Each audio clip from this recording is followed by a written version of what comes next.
한 주 동안 평안하셨나요? 네, 모든 사람이 평안할 수는 없겠죠. 누군가는 이제 전쟁과 같은 한 주를 지내셨을 수도 있고, 누군가는 평안할 수도 있는데, 그래도 지금 이 예배드리는 순간만큼은 여러분 그리스도의 평안을 누렸으면 좋겠습니다. 그 교회의 목적, 교회의 기능, 이 모든 것들은 사실은 그리스도와 관련되어져 있습니다. 교회의 목적은 그리스도를 머리로 삼아서 그의 명령을 수행하는 것이 교회의 목적입니다. 다른 말로 하면 그리스도의 명령을 수행하지 않으면 교회로서의 기능을 상실한 것입니다. 성경은 다양한 영역에서 다양한 역할을 얘기합니다. 각 교회마다 그 교회가 가지고 있는 특징과 역할이 분명히 있습니다. 그렇지만 그것이 모두 다 그리스도와 연결되어 있다는 사실입니다.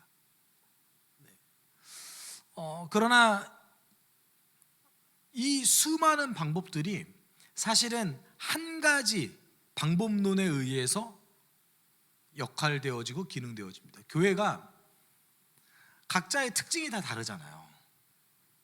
교회마다 할 수 있는 영역도 다르잖아요. 근데 그 수많은 사역들이 놀랍게도 한 가지 방법에 의해서 이루어집니다. 그것이 무엇이냐면 사람을 살리고 사람을 키우는 일입니다. 여러분, 교회는 사역을 했기 때문에 사람이 길러지는 것이 아니라 사람에게 집중했기 때문에 그 역할을 감당할 수 있게 되었던 겁니다. 좀 역할이 반대죠. 여러분, 그렇기 때문에 보통 원래 교회는 그리스도께서 제자들에게 집중하셨던 것처럼 사람에게 집중하는 것이 교회입니다. 교회 안에 있는 성도들의 성장에 집중하고, 그리고 교회 밖에 있는 분들을 교회 안에 있는 성도들로 하여금 살려내는 사역에 집중합니다. 그런데 사람에게는 관심이 없지만 교회의 성장에 관심을 가지는 경향성도 있을 수 있습니다. 그렇죠? 여러분, 제가 가끔 이런 얘기를 듣습니다. 단지 이제 저희 모교회 외에도 수많은 교회들에 대해서 이제 얘기를 들으면 성도님들이 처음에 교회가 성장할 때 굉장히 기뻐해요. 굉장히 기뻐합니다. 와, 우리 교회가 성장하는 거 부흥하는구나. 근데 갑자기 어느 순간 이런 얘기를 해요. 교회가 커지더니 좀 안 좋아졌어. 이게 도대체 무슨 얘기입니까? 그렇지 않아요? 제가 여쭤볼 게 있습니다. 주께서 이끄셨으면 좋아야 되는 거 아닙니까? 제 말이 틀렸나요? 주께서 이끄셨으면 좋아야죠. 근데 왜 그런 감정이 들까요? 왜 그런 감정이 드냐면 그리스도의 방법이 아닌 방법으로 교회가 성장하면 문제가 생겨요. 그런데 성경은 이거를 그대로 기록해놨어요. 이 기록을 좀 무시합니다. 그리고 이 기록을 개인적인 삶의 원리로 받아들일 때가 좀 많이 있어요. 원래는 교회를 향해서 하신 말씀인데 그거를 개인에게 적용한단 말이죠. 지극히 개인적인 측면에서. 이러면은 이제 그것을 교회론으로 받아들이지 못하는 거죠. 여러분, 고린도전서 3장이 그렇습니다.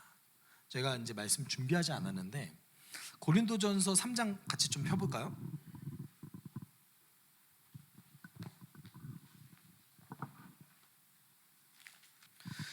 고린도전서 3장 9절에서 15절이 그거를 얘기하는데, 사도 바울이 고린도전서 3장 9절에서 이렇게 얘기합니다. 우리는 하나님의 동역자요 여러분은 하나님의 밭이며 하나님의 건물입니다. 그러니까 여러분이 하나님의 건물, 즉 교회라고 얘기합니다. 근데 10절에 이렇게 얘기하죠. 나는 하나님께서 나에게 주신 은혜를 따라 지혜로운 건축가와 같이 기초를 놓았습니다. 그런데 다른 사람이 그 위에다가 집을 짓습니다. 그러나 어떤 집을 지을지 각각 신중히 생각해야 됩니다. 다른 얘기를 하면 사도 바울이 교회를 개척했대요. 그리고 그 개척한 터 위에다가 누군가가 집을 디자인해서 짓는데 각각 어떻게 해야 된대요? 신중하게 결정해서 집을 지어야 된대요. 이거 교회 얘기하는 거죠. 그렇죠? 개인의 삶을 얘기하는 겁니까? 아니죠. 교회 얘기하는 거예요. 근데 왜 신중하게 지어야 된다고 얘기합니까? 11절에 아무도 이미 놓은 기초이신 예수 그리스도 밖에 또 다른 기초를 놓을 수 없습니다. 왜 신중해야 되는 거예요? 교회의 기초가 그리스도이기 때문에 그리스도와 관련되지 않는 건물을 지을 수 없기 때문에 그렇습니다. 다른 얘기로 하면 교회는 그리스도와 관련 없으면 이제 더 이상 교회가 아닙니다. 그리스도께서 하신 사역, 그리스도께서 하신 일, 그리스도께서 하신 모든 것들과 관련되지 않으면 교회는 교회가 아닙니다.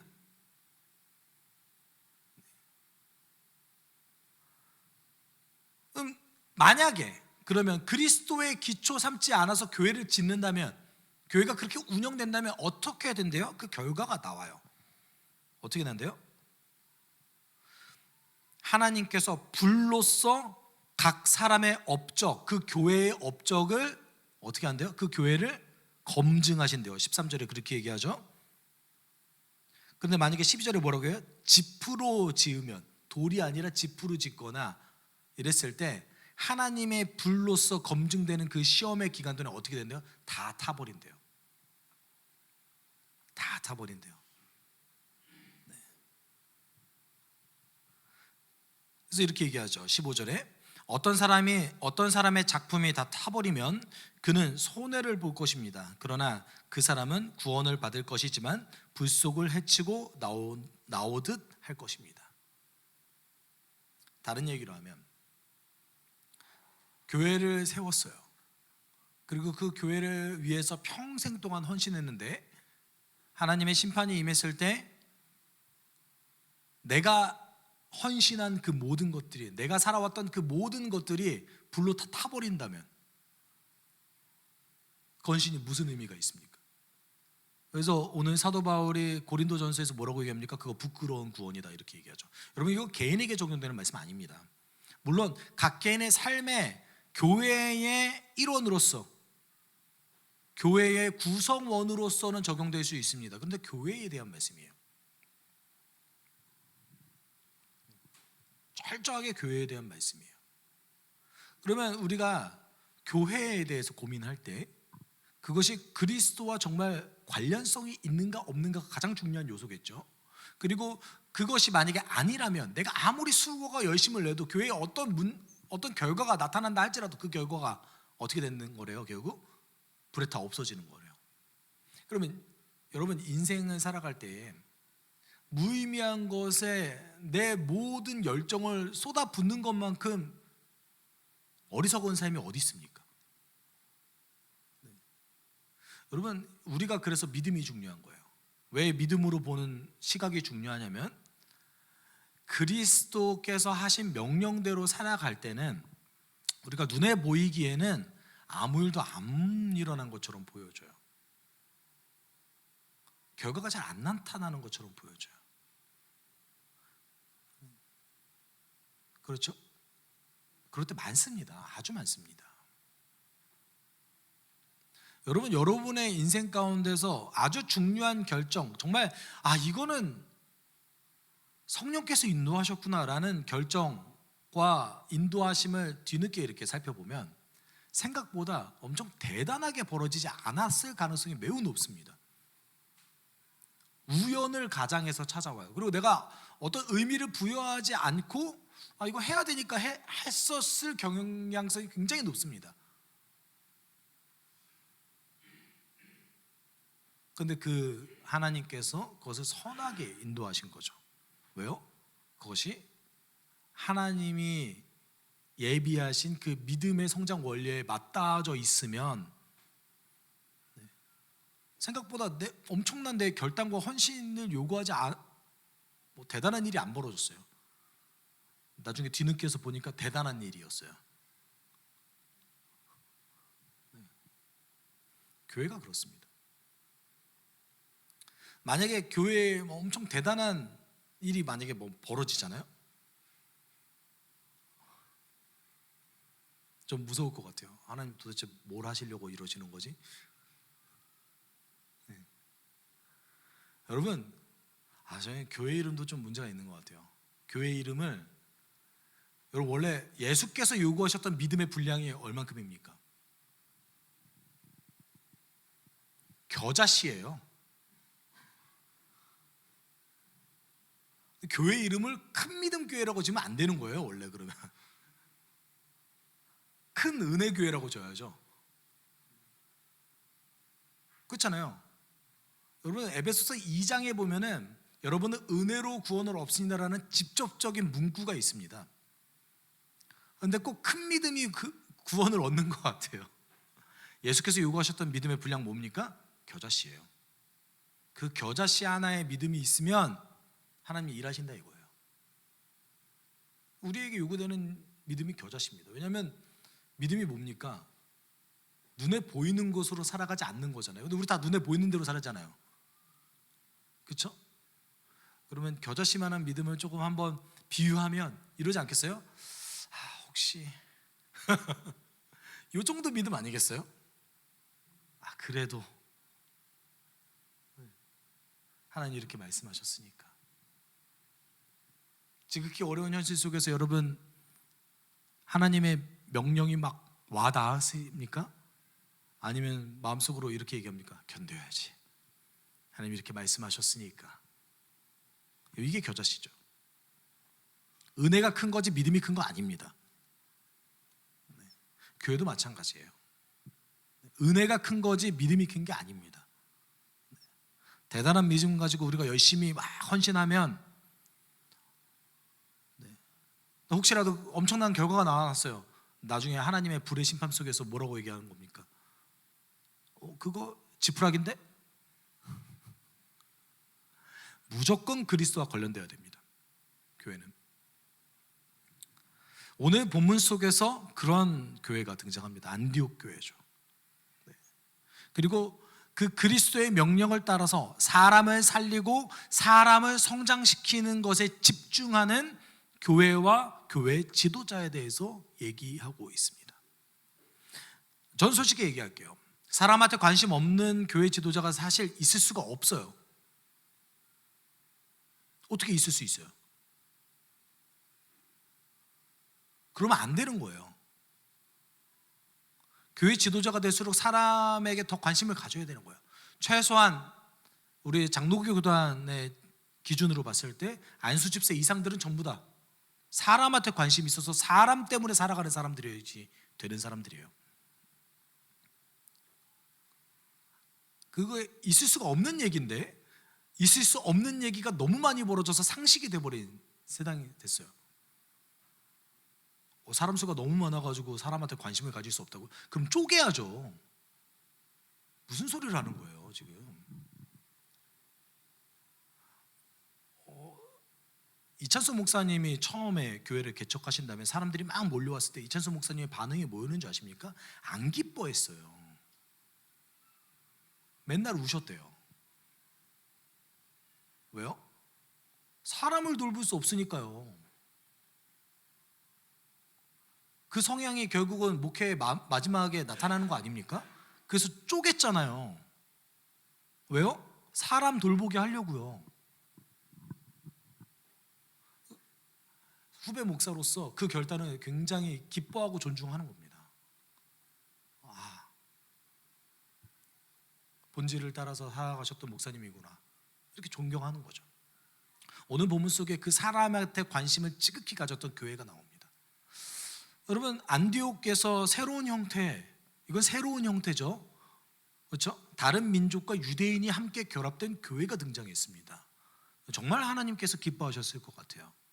너무나 기뻐하셨을 것 같아요. 아마 미국 사회에서도 흑인과 백인이 함께 모여진 공동체를 굉장히 기뻐하셨을 것 같아요. 미국에서도. 현재 미국에서도 많지 않습니다. 생각보다 드물어요. 굉장히 이 안디옥 교회를 하나님께서 기뻐하셨는데 그 소식이 예루살렘까지 퍼졌습니다. 예루살렘 교회가 이 소식을 듣고서 바나바를 안디옥으로 보냈다라고 얘기합니다. 여러분 바나바는 우리로 따지면 그 예루살렘 교회가 선택할 수 있는 가장 에이스예요. 바나바가 사도가 아니잖아요. 사도가 아닌데 사도행전에 여러 번 등장합니다. 여러분 사도가 아닌데 여러 번 등장하는 사람 몇 명 있죠? 그렇죠? 디모데도 있고요. 디모데도 여러 번 등장하죠. 얼마나 바울이 디모데를 사랑했는지가 느껴져요. 그런데 디모데는 결정적인 순간에 등장하지 않아요. 그런데 바나바는 교회의 결정적인 순간마다 등장합니다. 그렇죠? 사도행전 4장에도 등장하고요. 사울이 하나님께 부름을 받아서 사도가 됐을 때도 등장하고요. 오늘도 등장합니다. 예루살렘 교회가 꺼낼 수 있는 가장 좋은 카드, 가장 확실하다가 느껴지는 사람을 어디에 보냈어요? 안디옥에 보냈어요. 여러분, 왜 그래야 됐을까요? 확인해야 되니까요. 이게 정말 하나님께서 하시는 일인지, 이게 정말 성령께서 역사하신 일인지를 철저하게 검증하고 확인해야만 했어요. 그 예루살렘 교회는 사도행전 15장이 될 때까지 약간의 염려를 가지고 있습니다. 어떤 염려를 가지고 있냐면 복음이 이방인까지 확장되는 것에 대한 염려를 가지고 있습니다. 그런데 참 놀랍게도 염려함에도 불구하고 굉장히 기뻐합니다. 왜냐하면 하나님이 하신 일이라는 것을 확신했기 때문에 그렇죠. 그런데 이것을 어떻게 처리해야 될지에 대해서 굉장히 긴 기간 동안 고민하고 염려했습니다. 그렇기 때문에 이 안디옥 교회에 예루살렘 교회가 보낼 수 있는 가장 좋은 에이스를 보낸 거죠. 뭐 해야 돼요? 바나바가 가서 검증해야 돼요. 그래서 23절에 이렇게 얘기하죠. 같이 좀 읽어볼까요? 바나바가 가서 하나님의 은혜가 내린 것을 보고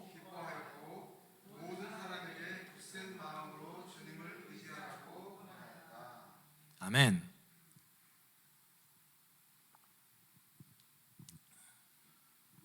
여러분, 바나바가 안디옥에 가서 하나님의 은혜가 내린 것을 확인했다, 눈으로 봤다라고 얘기하고 있습니다. 여러분, 그거 어떻게 눈으로 봅니까?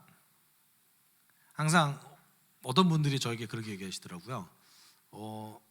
목사님은 한 번도 제가 고민해보지 않았는데 고민해보지 않은 거를 얘기하신다고. 그럼 잘 생각해 보세요. 우리가 보통 신앙생활하면서 하나님의 은혜를 눈으로 확인하는 거 여러분 뭐예요? 만약에 그 사람이 이 사람 정말 예수 믿는구나 라는 거 뭘로 확인하십니까? 뭐 확인하면 확실합니까? 예수님이 이거 딱 한 가지만 말씀하셨어요. 정말 딱 한 가지만 말씀하셨어요. 너희가 내 제자일 줄을 어떻게 하면 알리라? 너희가 서로 사랑하면 알리라. 요한복음 13장 35절에 이렇게 말씀하셨죠. 너희가 서로 사랑하면 모든 사람이 그것으로써 너희가 내 제자인 줄 알게 될 것이다. 모든 사람이 예수 그리스도의 제자인 줄 확인할 수 있는 유일한 방법 뭡니까? 너희가 서로 사랑하면. 우리는 검증하는 방법을 다른 거를 하죠. 그렇죠? 여러분, 물론 여러분 교회의 직분자가 되기 위해서 헌금을 체크해야 되는 게 사실입니다. 이거 체크해야 돼요. 저는 이왕이면 장로 정도 수준 되면 카드 내역서까지 가져오라고 얘기하고 싶습니다. 어떤 헛된 짓을 했는지 아무도 몰라요. 그 정도는 봐야 되는 거 아닙니까? 장로인데 제가 이상한가요? 목사도 봐야 돼요. 여러분, 왜 장로, 권사, 안수집사, 목사 임직 받을 때 왜 범죄 이력 확인 안 해요? 안 그래요? 주일학교 교사 정도 되면 무조건 확인해야 되는 거 아닙니까? 제가 이상한가요? 제가 너무 사람을 못 믿나요? 여러분, 돈을 어떻게 쓰는지 왜 확인합니까? 그 사람이 예수 중심으로 사는지를 확인하는 거죠. 내 마음이 가는 곳, 내 재물이 가는 곳에 뭐가 있다? 내 마음이 있다. 예수님 말씀이잖아요. 그렇죠? 확인해야죠. 중요한 요소입니다. 교회 직분자를 뽑는데 주일날 교회를 안 나오면 어떡해요? 너무 바빠가지고 교회를 위해서 시간을 못 쓰면 어떡해요? 그 사람 뽑으면 안 되죠. 그런데 그것보다 더 중요하게 확인해야 될 것이 무엇입니까? 사랑하는가예요. 사랑하는가? 근데 어떻게 사랑하는가? 예수께서 하신 방법으로 사랑하는가? 심지어 너희가 만약에 이렇게 하면 불신자조차 너희가 예수의 제자인 줄 알 것이다. 내 제자인 줄 알 것이다 말씀하셨어요. 검증할 수 있는 유일한 방법이겠죠.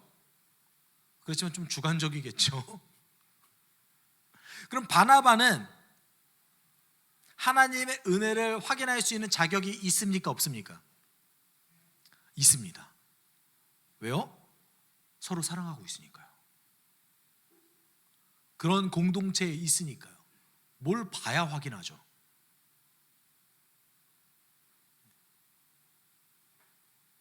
어떤 분들이 이렇게 얘기할 수도 있어요. 그러면 교회 직분자를 뽑을 때에, 교회 지도자를 선출할 때에 도대체 사랑한다라는 기준을 어떻게 설정합니까? 되게 어리석은 질문이에요. 사랑하지 않는 공동체는 사랑하는 사람을 뽑지 않아요. 사랑하는 자들만이 뭘 어떻게 사랑하는지를 눈으로 볼 수 있어요. 이거는 어리석은 질문이에요. 본인이 사랑하지 않으니까 그런 질문을 하는 거예요. 어떻게 모를 수 있어요? 예수께서 알리라라고 말씀하셨는데, 저 사람은 정말 그래도 사람을 섬기는구나, 사람을 살리려고 노력하는구나, 사람에게 집중하는구나, 이걸 어떻게 모를 수 있어요? 알 수 있죠. 여러분, 힘드니까 알 수 있는 거 아니겠어요? 쉽지 않아요. 찔리지 않으셔도 괜찮습니다.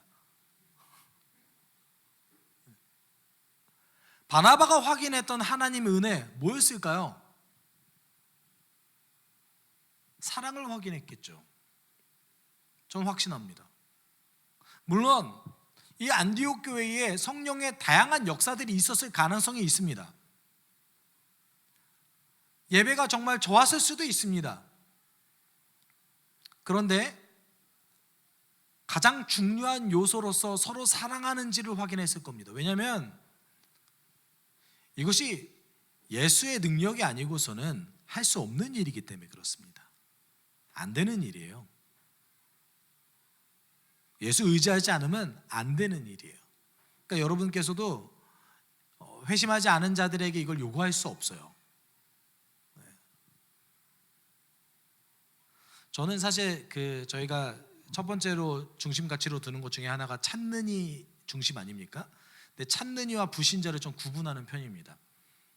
찾는 이는 뭐냐면 하나님을 찾으려고 하는 자, 또는 하나님께서 찾으시는 일을 얘기하는데, 우리가 고민하지 않고 생각하지 않고 그다음에 완전히 믿으려고 하지 않는 자들, 관심조차 없는 자들을 도울 수가 없습니다. 물론 그들을 섬길 수는 있지만 회심을 위해서 도울 수가 없습니다. 이 사랑도 역시 예수님을 온전히 믿는 자들에게 해당되는 얘기겠죠.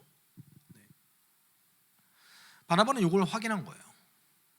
그럼 여러분, 솔직히 말하면 어떤 공동체가 사랑이 있는 공동체입니까? 어떤 공동체가 진실한 공동체라고 얘기할 수 있겠습니까? 안디옥 교회는 분명 그게 있었던 게 확실한 것 같아요. 바나바가 하나님의 은혜를 눈으로 봤다라는 것은 그 공동체 안에 서로 사랑하는 모습이 있었다는 얘기입니다. 근데 여러분은 사람마다 다 다를 수 있지만 전 개인적으로는 예수님과 제자들의 모습을 봤을 때에 내 허물을 안전하게 공유할 수 있는 곳, 내가 원 없이 자랑해도 아무런 문제가 없는 곳, 요즘 같았으면 그럴 것 같기도 해요. 또는 인생이 무너졌을 때의 버팀목이 될 수 있는 것, 그런 것들이 다 진실한 공동체겠죠. 여러분, 한국교회는 정말 이 진실한 공동체였기 때문에 성장한 교회였습니다. 제가 과거에 교회를 개척했던 선배 목사님들의 이야기를 들으면 어떻게 그렇게 사셨지? 라고 생각이 들 정도로 성도에게 아주 지극히 관심을 많이 가졌던 교회였습니다. 본인 가정은 굶고 있는데 쌀을 다른 성도에게 준다든지 왜 그러셨는지 사랑하니까 했겠죠. 안 그랬으면 그랬겠어요?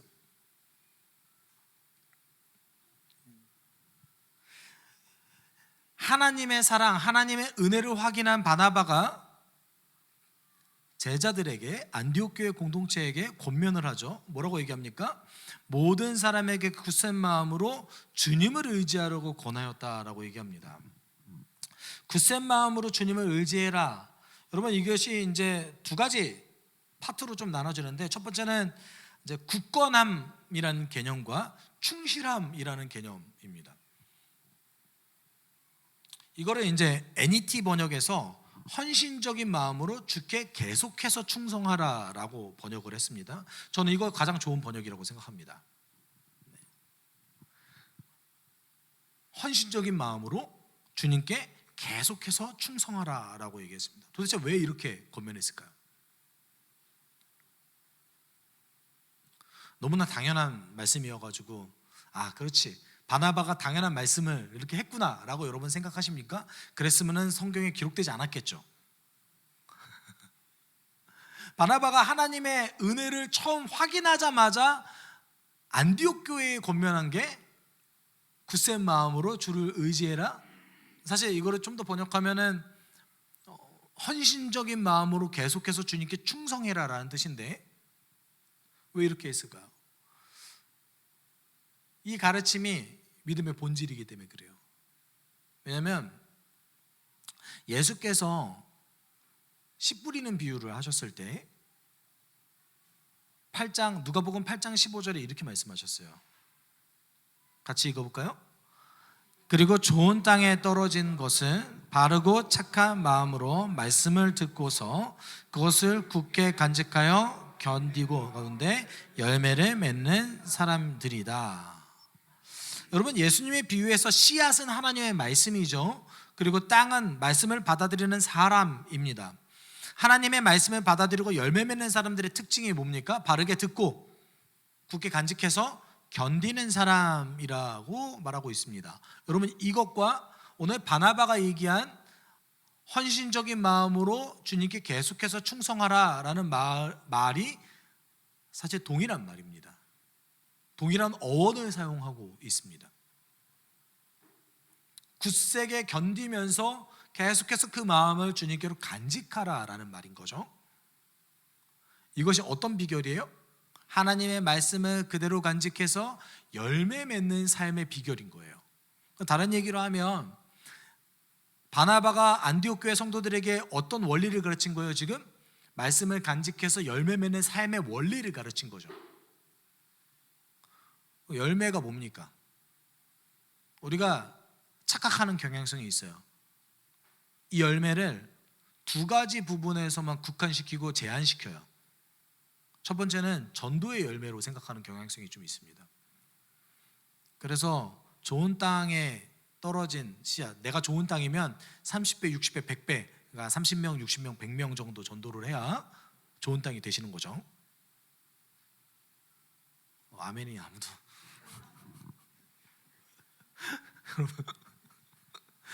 나는 덜 좋은 땅이면 안 될까요? 왜 아멘을 아무도 안 하시나? 그렇게 하나님의 열매에 대해서, 이 열매에 대해서 제한하는 경향성이 좀 있습니다. 두 번째는 열매하면 딱 떠오르는 게 있죠. 성령의 열매. 우리가 저와 같이 제자 훈련 하시는 분들 다 아시죠? 성령의 열매는 단수라는 거. 내가 사랑은 있는데 충성은 없는 것 같아. 이거 다 거짓말이에요. 성경은 단수예요. 성령의 열매가 드러나는 9가지 양상입니다. 성령의 열매는 하나인 거죠. 성령의 열매, 어느 날은 갑자기 사랑을 주셨는데 이거 아니에요, 이거. 그래서 성령의 열매는 하나인데 그때그때 상황에 따라서 드러나는 모습이 9가지인 거예요. 그런데 여러분, 보통은 이 두 가지로 조금 제한시킵니다. 열매를. 너무 믿는 자의 복을 제한시킨 거 아닙니까? 내 내면의 성장과 전도에만 국한시키면 안 되죠. 열매는 뭡니까? 인생 전체에 영향을 미치는 거예요. 인생 전체. 하나님 우리의 창조주십니다. 맞죠? 믿으세요? 믿으시는 분이 몇 분 계시는 것 같은데. 그리고 하나님 우리의 구원자이시기도 합니다. 그렇다면 열매 맺는다는 것은 인생 전체에 다 해당되는 거죠. 왜 이것이 경제생활에는 관련이 없습니까? 왜 이것이 친구와 관계 맺는 것에는 관련이 없습니까? 그렇죠? 이렇게 열매 맺는 삶의 방법으로 인생을 평생 살아가다 보면 내 삶에 지혜가 생기겠죠. 내 삶에 성실함이 탑재되겠죠.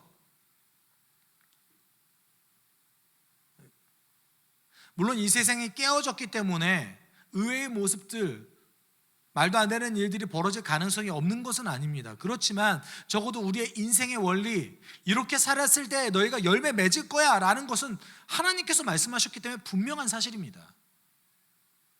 근데 이 열매를 우리의 삶의 영역에까지 확장하는 경향성을 좀 많이 못 봤습니다. 그렇지만 삶의 영역까지 여러분 다 확장해야 됩니다. 열매는 어디까지 다 확장해요? 여러분의 인생의 모든 것에 다 해당됩니다. 여러분 이 땅이 자본주의 사회를 살아가는데 주께서 주신 열매가 이 자본주의의 생활과 관련이 없다라는 것도 말도 안 되는 얘기이기도 해요. 물론 이렇게 살면 돈을 많이 번다 이 말 아니에요. 아닌데 그 열매가 영향을 미치는 것도 사실입니다. 여러분 가끔 보면 제가 언제나 그런 얘기 하잖아요. 자기 개발에 관련된 수많은 이론들이 성경과 굉장히 맞닿아 있는 것이 너무 많다. 그럼 자기 개발이 뭡니까? 이렇게 살면 성공한다 이거 아닙니까? 그렇죠? 이렇게 살면 돈 많이 벌고 성공한다라는 것인데 그것이 성경이 얘기하는 원리가 너무 많아요. 적어도 정직하게 살아가는 자기 개발에 있어서요.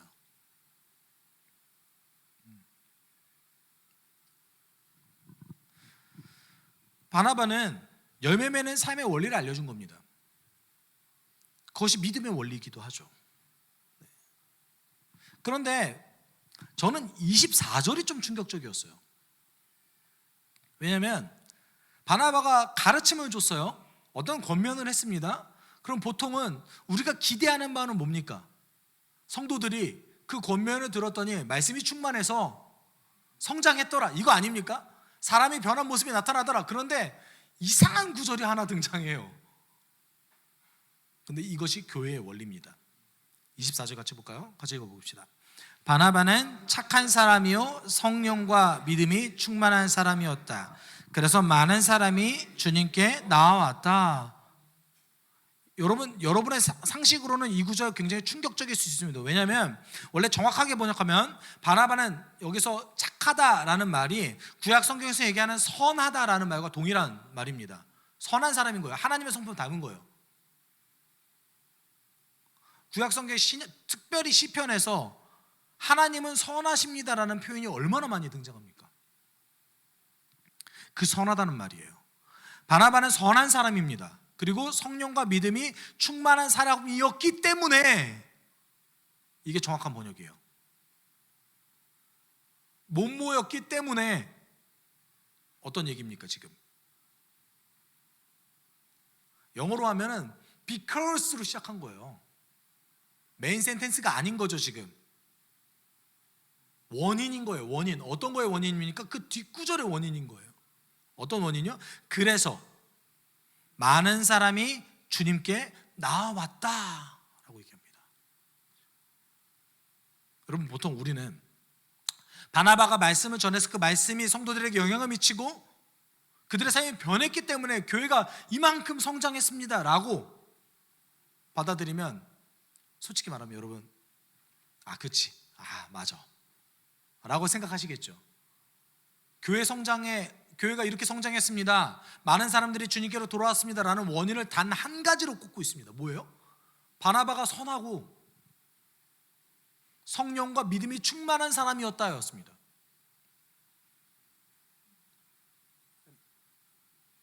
바나바 때문에 죽게 나온 사람이 많아졌대요. 여기서 성경 원어에서는 수많은 사람이라고 표현합니다. 수많은 사람. 여러분, 그러면 그래요. 선한 사람은 하나님의 성품 닮은 사람이에요. 말씀과 성령이, 그러니까 믿음과 성령이 충만한 사람은 어떤 사람입니까? 성령 충만 여러분 어떻게 정의하십니까? 갈라디아서 5장 25절에는 성령으로 삶을 살아가는 것, 어떤 원리에 대해서 얘기하고 있습니다. 그 뒤에 또 열매가 나오죠. 성령의 열매가. 갈라디아서 5장 25절에 이렇게 얘기해요. 우리가 성령으로 삶을 얻었으니 우리는 성령이 인도해 주심을 따라서 살아갑니다. 여기서 살아갑니다라는 말이 함께 걷습니다 라는 뜻입니다. 정확하게 뭐냐면 걷습니다 라는 뜻이에요. 우리가 만약에 성령으로 삶을, 인생을 얻었으면, 새로운 생명을 얻었으면 성령과 보조를 맞춰서 함께 걷는 사람들입니다 라는 표현입니다. 성령 충만 어떤 거예요? 성령과 보조를 맞춰서 함께 걷는 거예요. 성령과 보조를 맞추는다는 것이 어떤 뜻입니까? 여러분, 원래 성령께서 주시는 명령은 조금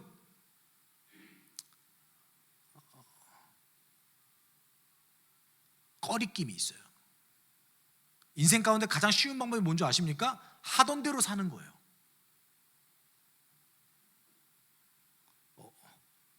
여러분 그렇지 않으세요? 성령께서 여러분들에게 뭔가 하고자 하시면은 여러분 마음속에 내가 그것까지 해야 되나? 그렇게 해야 될까? 고민하기 시작하세요. 아니, 주의 일을 하는데 왜 고민해요? 왜 고민해요? 하기 싫으니까요. 여러분 왜 고민하세요? 하기 싫으니까요. 그 성령 충만한 사람은 어떤 사람이에요? 성령께서 주시는 게 기쁨이 되는 사람들이에요. 한 발자국 한 발자국 성령께서 주시는 그 말씀을 기쁨으로 받아들여서 함께 걷는 자들, 이게 성령 충만인 거죠. 바나바 그런 사람이었대요. 네. 여러분, 사도행전에 유일하게 바나바만 두 가지가 함께 등장하는 사람이에요. 선하다, 성령 충만하다, 이게 같이 오는 사람이 유일하게 바나바예요. 저는 개인적으로 바울과 바나바가 후에 싸우죠. 우리 그 부분 다룰 거예요. 이따가 나중에. 바울이 잘못했을 거라고 생각해요. 저는. 바울의 성격을 이렇게 성격에서 보면요, 사람이 까칠해요.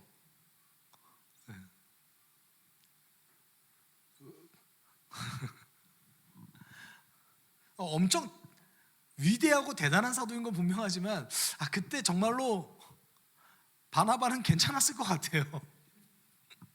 네. 여러분, 바나바 성령 충만했고 믿음도 충만했대요. 믿음이 충만했다. 이 구절 굉장히 어려운 구절인데, 믿음이 성경에서 세 가지 용례로 쓰입니다. 특별히 신약 성경에서. 첫 번째는 믿음의 내용이에요. 예수 그리스도에 대한 내용들이죠. 첫 번째는 그때도 믿음이라는 단어가 쓰입니다. 두 번째는 믿음에 대한 그 내용에 대한 반응으로서의 우리의 모습을 나타낼 때 믿음이라는 단어를 씁니다. 어떤 얘기로 얘기하면, 예수께서 하시는 그 놀라운 일, 하나님께서 예수님을 통해서 하셨던 그 놀라운 일들을 인격적으로 받아들이는 모습을 믿음이라고 표현합니다. 그럼 믿음이 충만했다라는 건 어떤 뜻일까요? 세 번째 용례인 것 같아요. 충실하다, 충성스럽다라는 단어로서도 쓰입니다. 아까 바나바가 어떤 권면을 했죠? 충실하라, 충성하라라는 권면을 했어요. 계속해서 헌신적으로 충성해라라고 말했거든요. 그러면 여기서 이 믿음이 충만한 사람이다라는 것은 충만하게 아주 가득 충성스러운 사람이었다라고 번역될 수도 있습니다. 물론 여러 가지 선택지가 있는데 저는 그렇게 받아들입니다. 이랬더니 어떻게 됐대요? 교회가 성장했대요. 많은 사람들이 주님께로 돌아왔대요. 여러분, 이 원리가 뭡니까? 성경은요, 보고 배우는 거예요.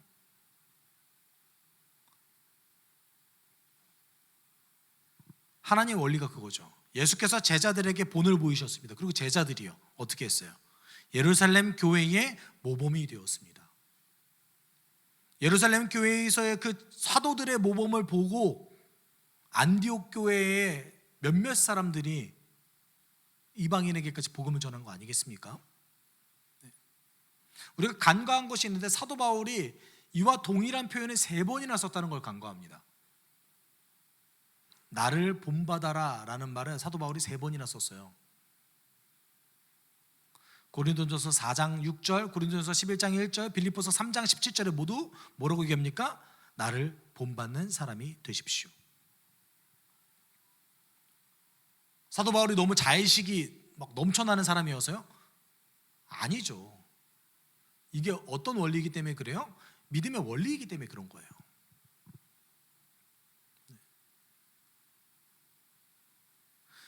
여러분, 사람에게 관심을 가져서 사람을 살리고 사람을 성장시키는 교회는 믿음의 본을 보일 수 있는 교회입니다. 갑자기 부담이.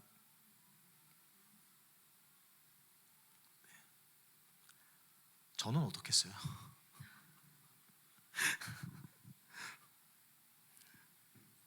이런 말씀은 굉장히 부담되죠.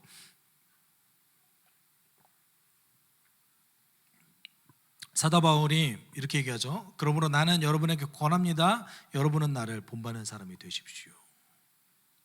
내가 그리스도를 본받는 사람인 것 같이 여러분은 나를 본받는 사람이 되십시오. 형제자매 여러분, 다 함께 나를 본받으십시오.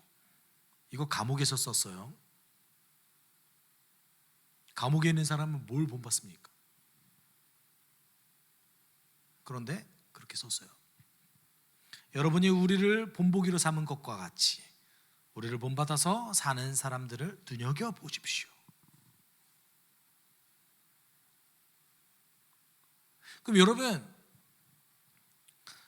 누군가에게 모범이 되고 그 사람에게 모델의 역할을 하는 것이 어떤 일입니까? 사람에게 관심을 가져서 사람을 살리고 사람을 성장시키는 방법인 거죠. 나를 보고 배우십시오 라고 얘기해야 되는 거예요. 교회 지도자의 역할이 이거예요. 교회 사역하는 것이 아니라, 사역은 그냥 당연하게 따라오는 거예요. 근데 그 가장 큰 원리가 뭡니까? 나를 본받으십시오라는 것이 탑재되는 거예요. 근데 여러분, 그러면 부담스럽잖아요. 아니에요? 내가 어떻게 그거를 다 할 수 있을까? 예수님을 따라가는 삶을 내가 정말 살 수 있을까? 여러분, 이렇게 생각하시죠? 이렇게 생각 안 하는 사람은 이상한 사람들이에요. 안 그래요? 그렇죠? 이렇게 사는 인생이 복되지만 부담스럽구나, 내가 이렇게 살 수 있을까 의심이 든다라고 생각해야 돼요. 여러분 스스로를 보면서 나는 확신이 들어. 이상한 사람들이에요. 피하십시오. 당연한 생각인데, 그렇다면 여기서 나를 본받아라, 사도 바울은 뭐 흠이 없었겠습니까? 아니겠죠.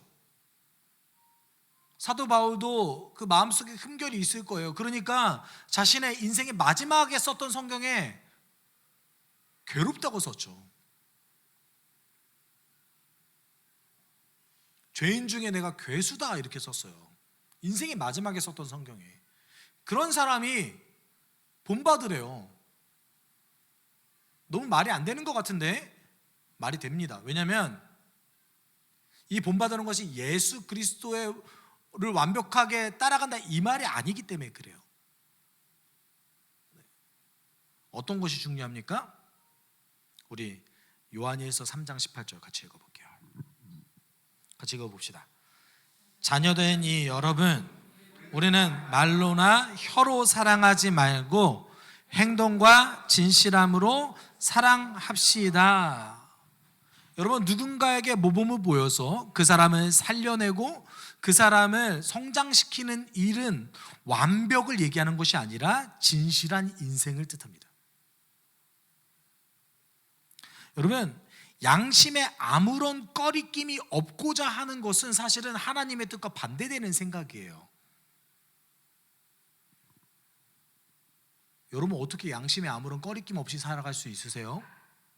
성경은 그렇게 얘기하고 있지 않습니다. 양심에 아무런 꺼리낌 없이 살아가라가 아니라 너희가 혹시 양심에 꺼리낌이 있었을 때 예수를 보라 라고 말합니다. 왜요? 왜 그렇게 얘기합니까?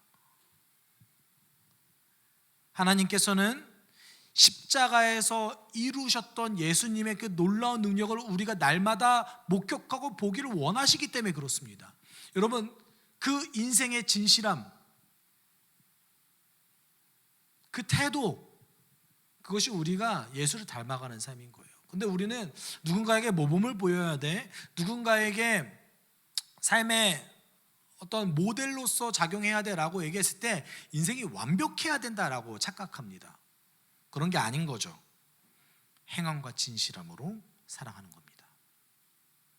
우리는 그리스도 없이 살아갈 수 없는 존재잖아요. 그 은혜에 대한 묵상과 놀라운 사랑이 주는 그 평안함 없이 우리가 원하는 게 양심의 거리낌이 없는 거라면 그것은 좀 문제가 있는 것이죠. 하나님의 뜻과 반대되는 것이죠. 여러분, 혹시라도 여러분이 살아갈 때 나는 왜 이러지? 나는 왜 이렇게 계속 화가 날까? 나는 왜 이렇게 계속 주님의 명령과 반대되는 성품들이 계속 등장할까? 라고 고민이 되어진다면, 아, 그렇구나, 예수께서 그것 때문에 돌아가셨구나, 내가 그분을 더 닮아가야겠구나, 그분을 또 따라야겠구나 라는 성령님의 시그널인 거죠. 네.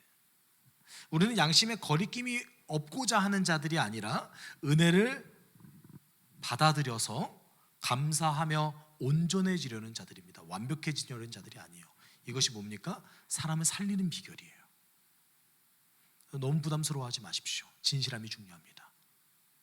누군가에게 모범을 보이는 것, 그것이 하나님의 명령인데, 그것이 사람을 살리는 원리인데, 사람을 성장시키는 원리인데, 그때 우리에게 중요한 태도는 무엇입니까? 행함과 진실함이죠. 우리가 지금 이 순간에 함께 기도하길 원합니다. 여러분, 함께 기도할 때 하나님, 저는 그리스도 안에서 온전해지길 원합니다. 행함과 진실함으로 당신을 닮아가는 그 태도로서 평생 온전해지는 자 되게 주님 도와주십시오. 그리고 내 삶을 통해서 내가 누군가에게 모범을 보임으로써 누군가를 살리고 누군가를 성장시켜 주는 하나님의 도구가 될 수 있게 내 인생을 이끌어 주십시오. 내가 그런 인생 꿈꾸게 주님 도와주십시오. 우리가 이렇게 함께 기도하도록 하겠습니다.